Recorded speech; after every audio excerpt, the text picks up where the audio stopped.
Good afternoon students. आज के class के अंदर हम थोड़ा सा न्यूक्लियर चैप्टर डिस्कस करेंगे, वो है packing fraction. So before this हम बाइंडिंग एनर्जी कर्व ऑलरेडी बोल चुके हैं। ऑलरेडी क्लास में लास्ट क्लास के अंदर specific features of binding energy curve देखे। ओके, सो ये होने के बाद आपका है पैकिंग फ्रैक्शन बेटा। ओके, तो पैकिंग फ्रैक्शन होता क्या है देखिए। तो it is defined as the ratio of difference between the atomic mass of an atom and its mass number to its atomic mass number।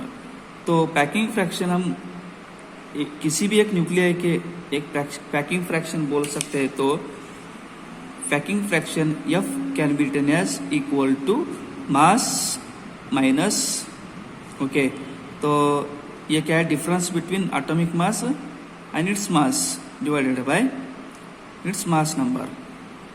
Okay, तो यहाँ पे देखिए इट्स पैकिंग फ्रैक्शन जिसका 0 है वो है carbon 12।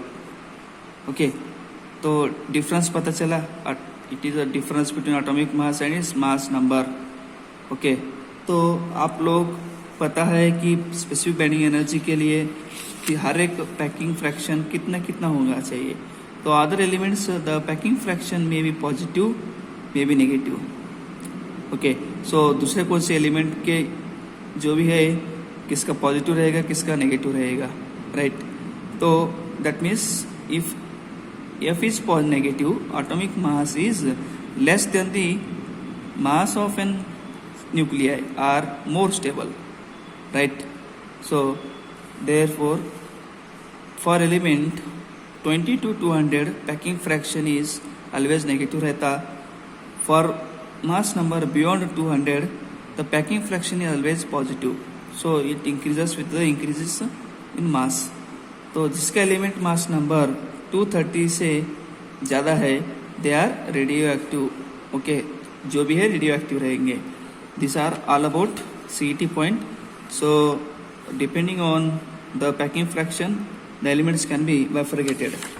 Okay, so after this you know you have to study main, that is nuclear forces।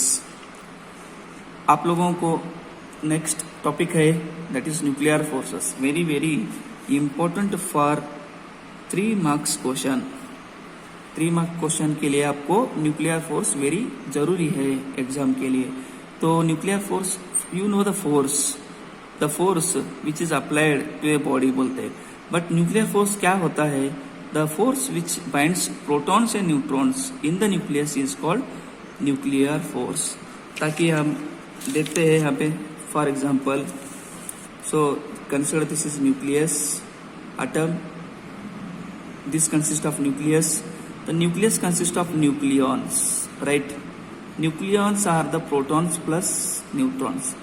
जो proton and neutron के बीच में जो बाइंडिंग फोर्स है, that binding force is called nuclear force, is called nuclear force बेटा। तो force किसके किसके बीच में हो सकता है, proton and proton, proton and neutron, neutron and neutron, right, neutron and proton, like this. So जो हम यहाँ पे उसके फीचर्स पढ़ते जाएंगे। तो यहाँ पे देखिए the force which can define binds with the protons and neutrons in a nucleus is called nuclear force. So it is basic idea in nature that there are 3 types of forces between protons, proton and proton force between proton and neutron, that is P-N force, forces between 2 neutrons यानी कि neutron force. Okay, सो हम देखते हैं तो उसके characteristics features क्या है, very important, you should remember the main characteristics features of nuclear force. So यहाँ पे देखिए बेटा, nuclear forces are strongest force in nature. बोलते क्या है, nuclear forces are the very strongest force in nature. तो यहाँ पे nuclear force very much stronger than the all other remaining force such as electrostatics force, okay, and gravitational force, like this। Therefore the nuclear force which binds between proton inside the nucleus is very more than 100 times of stronger than the electrostatic force of repulsion between them. Okay तो हम first chapter में पढ़े थे Q1 Q2 के बीच में कितना force है बेटा, electrostatic force of attraction 1/4πε0 Q1 Q2 by R square बोल के. ओके कूलम्स फोर्स से this is very strong. Okay very strongest force है. How much means 100 times, right. तो हम यहाँ पे देख सकते हैं nuclear force between 2 proton and 2 neutron is about 10⁻38 times stronger than the gravitational force. तो gravitational force coulomb force nuclear force का रेशियो क्या रहेगा आपको, if there is gravitational force is 1 then coulomb force is 10⁻36 से ज्यादा रहेगा and nuclear force 10⁻38, that means which is very much stronger than these two forces, gravitational force, coulomb force and nuclear force. तो हमारे को study करने के बावजूद हमारे को मिला कि the nuclear force strongest force है, right. Therefore next one, nuclear forces are short range force.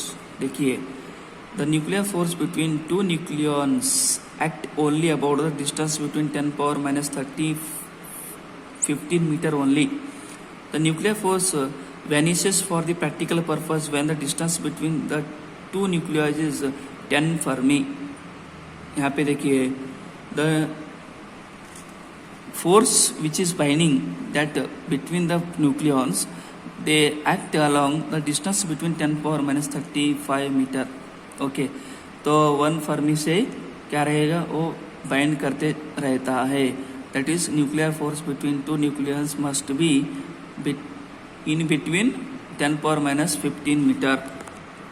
Okay तो यहाँ पे देखना है the short range force. Next, nuclear force are strongly attractive force. तो न्यूक्लियर फोर्स स्ट्रांगली अट्रैक्टिव रहेगा. कैसा रहेगा, देखिए nuclear force are both attractive and repulsive. So it is attractive for range greater than 0.5 Fermi. 1 Fermi means 10⁻5 15 metre. Repulsive force 10⁻5, इससे कम रहेगा तो repulsive रहेगा, 0.5 से ज्यादा रहा तो अट्रैक्टिव रहेगा. That means this repulsive nuclear force prevents the nuclear form of collapsing. तो कोलैप्स होने के लिए यहाँ पे प्रिवेंट करता है. तो this is nuclear force are strongly attractive in nature. Okay तो स्ट्रांगली अट्रैक्टिव है व्हेन 0.5 Fermi से ग्रेटर रहा तो, लेस देन रहा तो रिपल्सिव फोर्स है, राइट. तो nuclear forces are charge independent. क्या बोलते हैं, nuclear forces are charge independent है. तो nuclear force does not depend on any charge of interacting molecules. ताकि प्रोटॉन प्रोटॉन का पॉजिटिव चार्ज है, न्यूट्रॉन न्यूट्रॉन. ओके तो proton proton they are independent on each other. Therefore, nuclear forces between proton proton, neutron neutron and proton neutron is equal when they are separated by some distance due to their property of nuclear force. So this is non-select electrical in nature. Okay, this is very important. That is non-electrical in nature. तो हो सकता है आप लोग 4 properties पढ़े, बाकी की 4-5 properties will study tomorrow. Okay, thank you.